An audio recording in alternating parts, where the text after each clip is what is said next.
Hi everyone, मैं हूं मोहित गोयल और आप देख रहे हैं टिप्स एंड ट्रिक्स गुरु। आज हम अपने इस वीडियो में आपके साथ 32nd जीएसटी काउंसिल की मीटिंग जो आज हुई है उसके बारे में, जो प्रेस रिलीज़ इशू किया गया है उसके बारे में आपको जानकारी देंगे। सबसे पहला पॉइंट उसके अंदर क्या दिया गया है वो है कि जो कंपोजिशन स्कीम की लिमिट थी, एग्जिस्टिंग लिमिट, उसको बढ़ा दिया गया है। वो लिमिट अब 1 करोड़ रुपए से बढ़कर 1.5 करोड़ रुपए हो गई है। लेकिन जो स्पेशल कैटेगरी के स्टेट्स हैं उनको एक हफ्ते का टाइम दिया गया है कि वो अपनी कंपोजिशन स्कीम की क्या लिमिट हो उसके बारे में डिसाइड करें। उसके बाद कंप्लाइंस स्पेसिफिकेशन इन्हीं कंपोजिशन स्कीम वालों के लिए किया गया है। वो ये है कि उन्हें साल में एक ही रिटर्न फाइल करना होगा और उसके साथ साथ उनका टैक्स पेमेंट जो होगा वो क्वार्टरली होगा। और जो फाइल फॉर्म करना होगा उनको, वो भी एक सिंप्लीफाइड फॉर्म होगा, डिक्लेरेशन फॉर्म की तरह। उसके बाद सेकंड जो अपडेट इसके साथ है वो है higher exemption threshold limit for supplier of goods. यहाँ पे सप्लायर ऑफ गुड्स लिखा गया है, यानी जो एग्जम्पशन लिमिट रजिस्ट्रेशन की बड़ी है 40 लाख रुपए, वो केवल सप्लायर ऑफ गुड्स के लिए बढ़ाई गई है। यहाँ पर दो लिमिट सप्लायर ऑफ गुड्स के लिए दी गई हैं, एक है 40 लाख और एक है 20 लाख। तो यानी स्टेट चाहे तो अपनी लिमिट 20 लाख रुपए रख सकता है, लेकिन अपर सीलिंग यहाँ 40 लाख रुपए दी गई है। साथ साथ जो सर्विस प्रोवाइडर हैं उनका रजिस्ट्रेशन का जो क्राइटेरिया था कि मिनिमम 20 लाख रुपीज़ का होना चाहिए, तो 20 लाख रुपीज़ वो थ्रेशोल्ड लिमिट अभी भी उतनी ही है। और सर्विस के केस में स्पेशल कैटेगरी के जो स्टेट हैं उनके लिए लिमिट 10 लाख रुपए है। तो यानी सर्विस के केस में कोई भी लिमिट इंक्रीज़ नहीं हुई है। गुड सप्लायर के केस में लिमिट इंक्रीज़ की गई है, लेकिन वो भी स्टेट डिपेंडेंट कर दी गई है।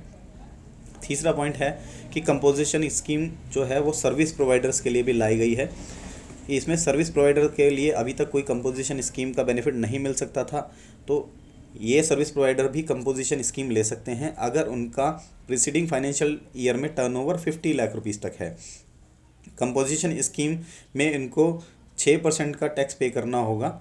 उसमें लिमिट 50 लाख रुपए दी गई, यानी इनकी रजिस्ट्रेशन लिमिट तो हो गई 20 लाख रुपीज़, और इनकी कंपोजिशन स्कीम जो है वो 50 लाख रुपीज़ तक के जो सर्विस प्रोवाइडर हैं वो कंपोजिशन स्कीम ले सकते हैं।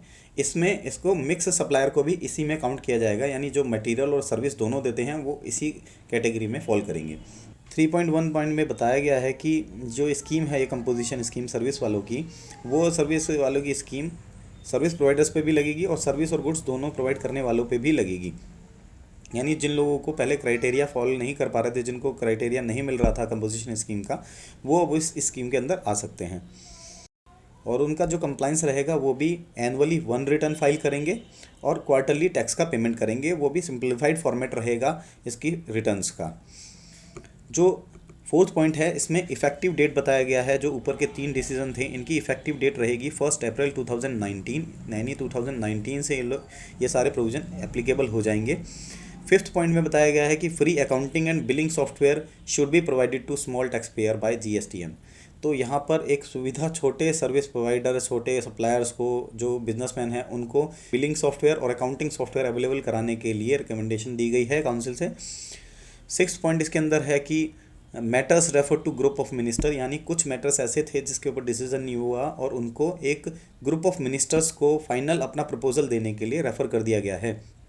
जैसा कि हम पहले भी अपनी एक वीडियो में बता चुके हैं कि रेजिडेंशियल सेक्टर को, जो कंस्ट्रक्शन कंपनीज़ हैं, उनको इसमें रिलीफ दिए जाने वाली कुछ बात थी कि रियल एस्टेट का टैक्स कम कर दिया जाएगा।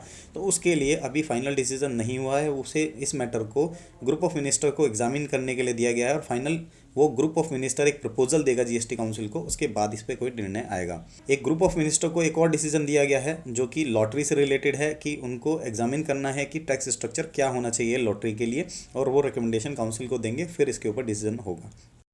7th पॉइंट है वो है revenue mobilisation for natural calamities. GST council ने 1% का जो सेस है वो केरला गवर्नमेंट के लिए अप्रूव कर दिया है। ये सेस 1% लगेगा और 2 साल तक लगा रहेगा। लेकिन ये जो सेस है पहले नेशनल लेवल पर लगने की बात थी, अभी उसको केवल स्टेट लेवल पर केरला को लगाने के लिए परमिशन दी गई है। अगर कोई और स्टेट भी लगाना चाहता है तो उसको भी जीएसटी काउंसिल से परमिशन लेना पड़ेगा। और इसमें एक खास बात यह है कि ये जो सेस लग रहा है ये इंट्रा स्टेट सप्लाईज़ के ऊपर ही लगेगा, जो इंटर स्टेट सप्लाईज़ हैं उनके ऊपर ये सेस नहीं लगाया जाएगा। तो इसी तरह के लेटेस्ट अपडेट के लिए जुड़े रहिए टिप्स एंड ट्रिक्स गुरु के साथ। हमें सब्सक्राइब करना ना भूलें और बेल का आइकन दबाना ना भूलें। Thank you.